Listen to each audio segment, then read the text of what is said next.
Everyone, कैसे हैं आप सभी लोग। आशा है कि आप लोग बहुत बहुत अच्छे होंगे। आइए प्यारे बच्चों, आज के हम लोग करंट अफेयर सेशन की करते हैं शुरुआत। और आज है 23 फरवरी, और 23 फरवरी साल 2026 के हरियाणा करंट अफेयर इस वीडियो में हम लोग पढ़ने वाले हैं। अगर आप लोग एचपीएससी एससीएस की तैयारी कर रहे हैं तो स्टार आईक्यू एप्लीकेशन पे जाके आप आधारशिला नाम का बैच है, आप इस बैच को ले सकते हैं। और अगर आप सीईटी मेंस की तैयारी कर रहे हैं तो स्टार आईक्यू एप्लीकेशन पे आप द्रोणाचार्य नाम का बैच है, इसमें एडमिशन ले सकते हैं। और हरियाणा पुलिस के एस्पिरेंट है तो सुपर सिलेक्शन नाम का बैच है, आप लोग इस बैच में एडमिशन ले सकते हैं। चंडीगढ़ में आयोजित पहली अंतर्राष्ट्रीय मैराथन साल 2026 के संदर्भ में निम्न में से कौन सा कथन सही है। तो चंडीगढ़ में आयोजित पहली अंतर्राष्ट्रीय मैराथन 2026 के संदर्भ में मैराथन को प्रशासक गुलाब चंद कटारिया ने हरी झंडी दिखाई है, तो ऑप्शन नंबर थर्ड वाला ठीक है।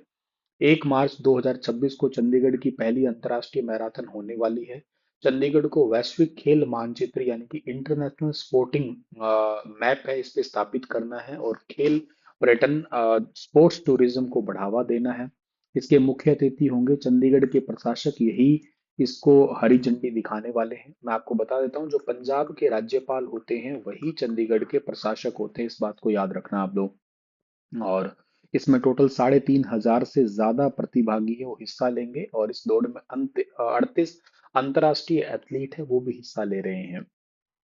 फुल मैराथन होगी जो 42.195 किलोमीटर की होगी, लगभग 6 से 7 घंटे समय की होगी। हाफ मैराथन 21 किलोमीटर की होगी। 10 किलोमीटर की दौड़ होगी इसके अंदर, इसके अलावा 5 किलोमीटर की दौड़ होगी। और फन रन होगी 5 किलोमीटर वाली, सब लोगों के लिए।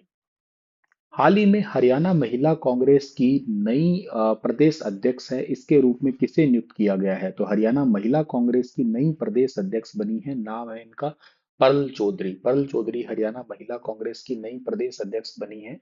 और इनको कांग्रेस के राष्ट्रीय अध्यक्ष मल्लिकार्जुन खड़गे के द्वारा मंजूरी दी गई है। आधिकारिक पत्र जारी किया है केसी वेणुगोपाल ने, जो कांग्रेस के महासचिव है। 22 फरवरी साल 2026 को कांग्रेस की नई प्रदेश अध्यक्ष बनी है ये। कहाँ की है सर ये, तो पटौदी एक जो रिजर्व सीट है वह उस विधानसभा क्षेत्र से संबंधित है। हरियाणा के अंदर जैसे टोटल 22 जिले हैं, सॉरी 23 जिले हैं, 23 जिलों में से 17 सीटें ऐसी हैं जो रिजर्व सीट हैं। 6 डिस्ट्रिक्ट ऐसी है, अब इंक्लूडेड झांसी हो गया, जिनके अंदर कोई भी रिजर्व सीट नहीं है। और ये वैसे पेशे से एक वकील है, एडवोकेट है, और दलित यानी कि शेड्यूल कास्ट जो समुदाय है उसका प्रतिनिधित्व करती है। सामाजिक राजनीतिक रूप से काफी एक्टिव चेहरा भी है ये। साल 2024 का विधानसभा चुनाव में कांग्रेस की उम्मीदवार के रूप में चुनाव भी लड़ा था इन्होंने। और इनका नाम परल चौधरी है, दिखाई आपको फोटो में दे रही है। इनसे पहले हरियाणा के अंदर कांग्रेस की अध्यक्ष कौन थी, महिला कांग्रेस की अध्यक्ष, तो उनसे पहले थी सुधा भारद्वाज। ठीक है। बेडाना जो है, या बिराना कई जगह पे लिखा होता है, वैसे बेडाना या बिराना दोनों ही सही है, लिखे होते हैं कई। जैसे आज एक नोटिफिकेशन आया उसके अंदर बिराना ही लिखा हुआ था। तो बिराना स्थल से संबंधित निम्नलिखित कथनों पर विचार करना है। पहला पॉइंट है कि बेडाना से प्राप्त radio carbon C14 थर्मोल्यूमिनेशन TL dating के अनुसार मानव बसावट लगभग 7,500 से 8,000 ईसा पूर्व तक पहुंचती है। यह खोज सिंधु घाटी सभ्यता को मिस्र और मेसोपोटामिया से भी प्राचीन दिखाती है। और यह सिद्ध हुआ है कि शहरीकरण पूर्णतः पश्चिम एशिया से आयातित था। तो इसका ठीक आंसर पहले वाला ऑप्शन जो है ना वो भी ठीक है, और दूसरे वाला ऑप्शन भी ठीक है आपका। तो पहला और दूसरा ऑप्शन इसका सही है। अब ये बहुत इंपॉर्टेंट क्वेश्चन है, ध्यान से सुनना आने वाले सभी पेपरों के लिए। अब तक आप लोग ये मानते आए हैं कि सबसे पुरानी सभ्यता मेसोपोटामिया की है, लेकिन जो आज अभी रिसर्च हुआ है रेडियो कार्बन C14 और थर्मोल्यूमिनेसेंट TL की बात, सॉरी थर्मोल्यूमिनेसिस जो TL बोलते हैं, इस डेटिंग के अनुसार ये मानव बसावट 7,500 से 8,000 ईसा पूर्व की माना करते हैं। अब आप ये देखिएगा कितनी पुरानी हो गई ये वाली। इसके साथ साथ जो है ना आप लोगों को और याद रखना है डियर, यहाँ पे जो पारंपरिक बनाम जो नया की बात करते हैं, तो परिपक्व हड़प्पा काल है वो 2600 से 1900 ईसा पूर्व माना जाता है, लेकिन बेडाना से साक्ष्य 8,000 साल पीछे ले जाते हैं। ये क्वेश्चन आया भी था, सबसे पुरानी सभ्यता हरियाणा के अंदर, तो उसका आंसर बेडाना है। टीओ के एग्जाम में आया था ये। यहाँ पूर्व हड़प्पा हाकरा चरण के साक्ष्य मिले हैं और संस्कृति की निरंतरता को भी दिखाते हैं।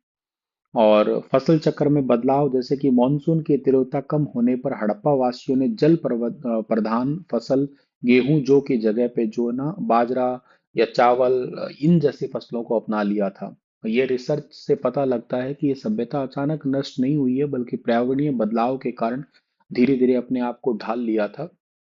तो डिफ्यूजन थ्योरी है, जो शहरीकरण पश्चिमी एशिया से आया था उसको खारिज किया है, और शहरीकरण भारतीय मूल का ही है, कोई ऐसा नहीं कि पश्चिम से आया है। वेडाना लगभग 8,000 ईसा पूर्व है, मिस्र है लगभग 7,000 से 3,000, और मेसोपोटामिया जो है ना वो 6,500 से लेकर 3100 ईसा पूर्व की है। मोटे मोटे तौर पे ये माना जा रहा है कि सबसे पुरानी सभ्यता वेडाना ही है। तो कार्बन डेटिंग जो है ना, रेडियो कार्बन डेटिंग 14 से पता लगा है। ये डेटिंग होती क्या है सर वैसे? इस डेटिंग का मतलब होता है कार्बन के जो रेडियो एक्टिव आइसोटोप होता है C14 या कार्बन 14 है, उस पे बेस्ड होती है ये। इसमें लिविंग थिंग्स हो गए, जैसे कि प्लांट की बारे में बात करते हैं, या जिसके अंदर एनिमल हो गए हैं, एनिमल्स है, या ह्यूमंस हो गए हैं, इनकी जो एज निकालने के लिए जनरली यूज करते हैं हम लोग।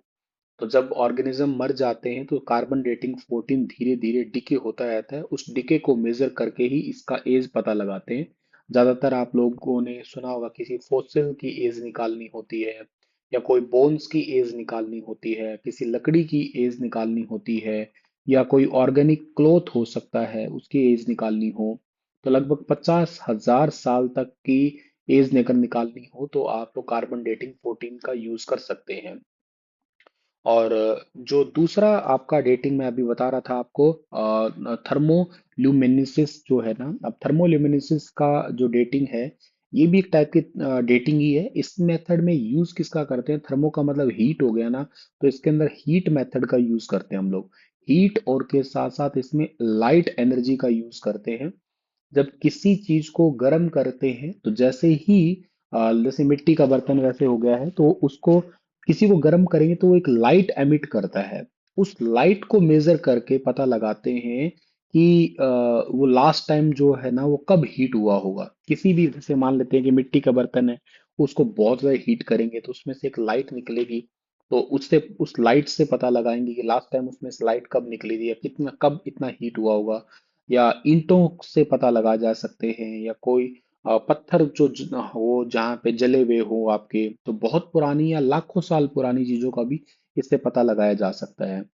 तो कार्बन डेटिंग 14 जो है ना, ये एक्चुअली हम लोग ज्यादातर यूज करते हैं ऑर्गेनिक मटेरियल के लिए, हम लोग यूज किया करते हैं, ठीक है ना, ऑर्गेनिक के लिए। लेकिन जो आपका थर्मोल्यूमिनेसिस है, इसका यूज करते हैं हम लोग जनरली नॉन ऑर्गेनिक के लिए, मिट्टी वगैरह के बारे में, या मिट्टी के बर्तन वगैरह है, इनका पता लगाने के लिए यूज करते हैं ज्यादातर। हरियाणा में पशुधन स्वास्थ्य सेवाओं को सशक्त बनाने के लिए निम्न में से किन सुविधाओं की स्थापना की मंजूरी दी गई है? तो gas anaesthesia machine, ultrasound machine, blood test उपकरण और बायो सेफ्टी लेब्स टू, इन सब की मंजूरी दी गई है हरियाणा के अंदर। गैस एनेस्थीसिया मशीन जो है ना, ये ऑपरेशन के समय पशु को सुरक्षित बेहोशी देने के लिए है। इससे सर्जरी ज्यादा आराम से की जा सकेगी, ज्यादा जोखिम वाली नहीं होगी। अल्ट्रासाउंड मशीन है, जिससे प्रेगनेंसी को डायग्नोज कर सकेंगे, आंतरिक अंगों की पहचान हो सकेगी, प्रजनन संबंधी जो समस्या है इसका पता लग पाएगा, इससे पशुओं की बीमारी भी जल्दी पकड़ी जा सकेगी। ब्लड टेस्ट इक्विपमेंट है, खून की जांच से संक्रमण है, पोषण की कमी है, या बाकी रोगों का पता लग पाएगा। जल्दी रिपोर्ट मिलने से उपचार भी जल्दी होगा। बायोसेफ्टी लैब्स टू है, ये संक्रामक रोग होते हैं उनकी जांच के लिए है। ये लैब उन रोगों की पहचान कर सकती है जो जानवरों से मनुष्यों में भी फैल सकेंगे, और इससे महामारी जैसी स्थिति है उसको रोकने में मदद में मिल पाएगी। हाल ही में हरियाणा विधानसभा के द्वारा पारित प्रस्ताव के अनुसार आवासन बोर्ड हरियाणा का विलय है वो किस संस्था में कर दिया है? ये भी इंपॉर्टेंट क्वेश्चन है। आवासन बोर्ड का विलय अभी कर दिया है हरियाणा शहरी विकास प्राधिकरण के अंदर, HSVP के अंदर। हरियाणा विधानसभा में एक सरकारी प्रस्ताव पारित किया गया है, जिसमें हरियाणा हाउसिंग बोर्ड को जो है ना भंग कर दिया, और इसकी जगह पे अब हरियाणा शहरी विकास प्राधिकरण है, इसमें विलय कर दिया। यह फैसला बजट सेशन के पहले दिन, यानी कि मुख्यमंत्री जी के द्वारा विधानसभा में पेश किए गए प्रस्ताव के माध्यम से लिया गया है। पहले क्या होता था? पहले होता था हाउसिंग बोर्ड ऑफ हरियाणा, यानी कि 1971 में स्थापित हुआ था हरियाणा हाउसिंग बोर्ड एक्ट। इसका काम था कि सस्ते आवास हाउसिंग देना, खासकर जो लोअर क्लास की फैमिली है उनको या आर्थिक रूप से जो गरीब लोग हैं उनको। बीते दशकों में इसने लाखों लोगों को फ्लैट जो है ना वो दिए हैं, राज्य में बनाए भी थे। एचएसवीपी पहले हरियाणा अर्बन डेवलपमेंट अथॉरिटी के नाम से जाना करते थे। 2017 में इसको एचएसवीपी इसका नाम कर दिया। और शहरी नियोजन हो गए, प्लाट है, सेक्टर को डेवलप करना है, या जो आवास इंफ्रास्ट्रक्चर है उससे संबंधित काम करना इसका काम था। अब बदल क्या गया? बदल ये गया कि हाउसिंग बोर्ड अब जो है ना अलग से संगठन नहीं रहा है। इसे धारा 80 उपधारा 1 के तहत भंग करके और इसकी सभी जिम्मेदारियां एचएसवीपी को दे दी। हाउसिंग बोर्ड जो है ना इसका अस्तित्व अब रहा ही नहीं है हरियाणा में। अब याद रखिएगा, हाउसिंग बोर्ड कॉलोनी नहीं रही, एचएसवीपी रही है। तो बोर्ड के कर्मचारी और चल रहे प्रोजेक्ट है ना, उसको एचएसवीपी के तहत ही अब पूरे किया जाएगा। तो सरकार ने ये स्पष्ट कर दिया कि कर्मचारियों के हितों में पूरा ध्यान भी रखेंगे। वैसे अपोजिशन क्या कह रहा है इस पे? अपोजिशन का कहना है कि हाउसिंग बोर्ड ग्रामीण और गरीब वर्गों को सस्ते घर उपलब्ध करवाता था। एचएसवीपी का फोकस शहरी प्रोजेक्ट पे ज्यादा होगा, तो इसलिए बोर्ड को भंग करना आम जनता के लिए ठीक नहीं है। ये गरीब लोगों के लिए नहीं है, अमीरों के लिए प्रोजेक्ट बनाएगा एचएसवीपी। तो ऐसा अपोजिशन का व्यू है इस पे। हाल ही में हरियाणा सरकार ने सरकारी निधि और बैंकिंग संबंधों के प्रबंधन के लिए नियम सख्त किए हैं। नए नियमों के अनुसार बिना पूर्व अनुमति के विभाग केवल किस प्रकार के बैंक से खाते खोल सकते हैं? तो अब केवल नेशनलाइज्ड बैंक में ही खाते खोल सकते हैं। इसके अलावा और किसी बैंक में खाते नहीं खोल सकते हैं। अभी आपने सुना होगा आईडीएफसी बैंक वाला किस्सा सुना होगा। आईडीएफसी फर्स्ट बैंक है, इसने हरियाणा सरकार के खाते में से 590 करोड़ की धोखाधड़ी का मामला सामने आया है। इसीलिए हरियाणा सरकार ने सभी डिपार्टमेंट, बोर्ड, सार्वजनिक उपक्रम, पीएसयू इन सबको निर्देश दिया है कि हरियाणा में नेशनलाइज्ड बैंक में ही खाते खोलें। यदि किसी निजी या कॉर्पोरेट बैंक में खाता खोलना अनिवार्य है तो उसका पहले फाइनेंस डिपार्टमेंट से परमिशन लेना जरूरी होगा। फाइनेंस डिपार्टमेंट ने IDFC first bank, AU small finance bank को तत्काल प्रभाव से सरकारी कामकाज की लिस्ट से बाहर कर दिया है। और ये निर्देश भी दिया है कि इन बैंकों में मौजूद जितने भी सरकारी फंड हैं उनको तुरंत ट्रांसफर करके और खाते बंद कर दिए जाएं। और फंड का मैनेजमेंट जो है ना, विभागों को निर्देश ये भी दिया है कि वह खाली पड़े फंड है उसको कम ब्याज वाले बचत खातों के बजाय फिक्स डिपॉजिट या फ्लेक्सिबल डिपॉजिट में रख दें, ताकि अधिकतम ब्याज भी मिल सके वहां से। जितने भी बैंक खाते हैं और एफडी का हर महीने का मिलान करना जरूरी होगा। 31 मार्च 2026 तक सभी खातों के मिलान का काम पूरा करके उनको डेडलाइन दी गई है सरकार की तरफ से। ये नेशनलाइज्ड बैंक क्या होता है सर? ये ऐसा बैंक है जो पहले प्राइवेट था, लेकिन बाद में सरकार ने उसे अपने कंट्रोल में ले लिया, सरकार मालिक बन जाती है इसकी। 1969 में 14 बड़े बैंक को नेशनलाइजेशन किया था और 80 में 6 और बैंक को किया था। तो जैसे पीएनबी है, आपका बैंक ऑफ बड़ौदा हो गया, कैनरा बैंक हो गया, इन सबको नेशनलाइज्ड बैंक की कैटेगरी में मानते हैं हम लोग। पीएसयू होते हैं पब्लिक सेक्टर अंडरटेकिंग। ऐसे बैंक है जिनमें सरकार की 50% से ज्यादा हिस्सेदारी होती है। नेशनलाइज्ड बैंक जो है ना वो पीएसयू बैंक हो सकते हैं, लेकिन पीएसयू बैंक जरूरी नहीं है कि पहले प्राइवेट ही रहे हों। स्टेट बैंक ऑफ इंडिया है जैसे, इसके अलावा यूनियन बैंक ऑफ इंडिया जैसे रहा आपका। प्राइवेट बैंक क्या होता है? प्राइवेट बैंक है जिन बैंकों में सरकार की हिस्सेदारी 50% से कम हो जाती है। इनका संचालन प्राइवेट शेयर धारकों के द्वारा ही होता है। जैसे कि एचडीएफसी है, आईसीआईसी बैंक है, एक्सिस बैंक है। ये बैंक भी आरबीआई के द्वारा रेगुलेटेड होते हैं, लेकिन मालिक सरकार नहीं होती है बस इनकी।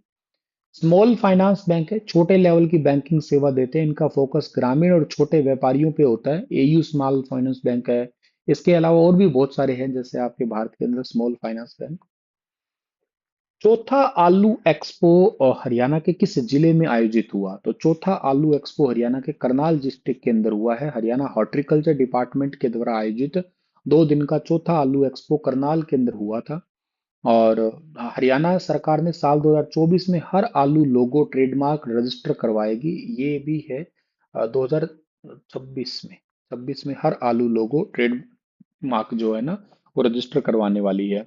एग्रीकल्चर मिनिस्टर ने 5 प्रोग्रेसिव किसानों समेत हरियाणा के किसानों को आलू रत्न अवार्ड से सम्मानित भी किया है। ठीक है, हरियाणा में एग्रीकल्चर मिनिस्टर कौन है?